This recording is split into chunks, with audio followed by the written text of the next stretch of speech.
TaylorMade's 2015 driver offering is really striking. They've moved away from the more muted crown colours of SLDR and Jet Speed from 2014, and white is very much back on the agenda for TaylorMade. There are two models this year, Aeroburner and R15. Now the Aeroburner product is very much for the golfer that really wants to just go in store, pick up something he likes, have a few hits with it and walk out. It's not about adjustability. There's not a lot of complicated technology in there. It's all about speed. It's all about distance. There's an aerodynamic design on the crown, an aerodynamic fin there on the hosel.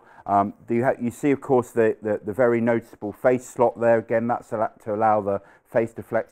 It's a longer shaft, so I was definitely hitting the ball further, but the dispersion was wider. So certainly something you need to think about. You will get distance gains with Aeroburner, but it may be the sacrifice of a bit of forgiveness. So if the Aeroburner product is for the golfer who wants to just pick a driver up off the shelf, get out and play, R15 is for the golfer who really enjoys their tech, really wants to dial in the performance of their golf club. And there's a lot of adjustability in R15. It's a lot easier to understand than some previous models like R1, which was, I think, overly complicated. It takes the channel from the SLDR, which is right up by the face. It actually moves it even closer to the face. So the hosel adjustment is within the channel. It sat behind the channel for SLDR last year. And what you'll really notice is these two movable weights. With SLDR, you had one weight.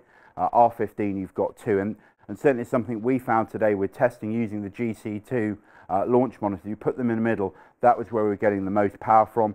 If you want it to be as forgiving as possible, you put one weight at either side. As I say, it's a white crown. There are also there's also a model with a black crown as well, which I think will appeal to some people who were never really convinced by white. There's a 460 head and also a 430 head. Again, that helps keep the spin down. So you really do need a fitting though with R15.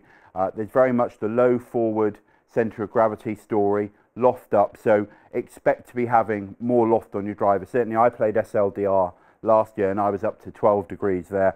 I would think I'd be 12 degrees again with R15, but I'd want to go through a full fitting process. So two really interesting models for TaylorMade. I think they're really back on their game this year.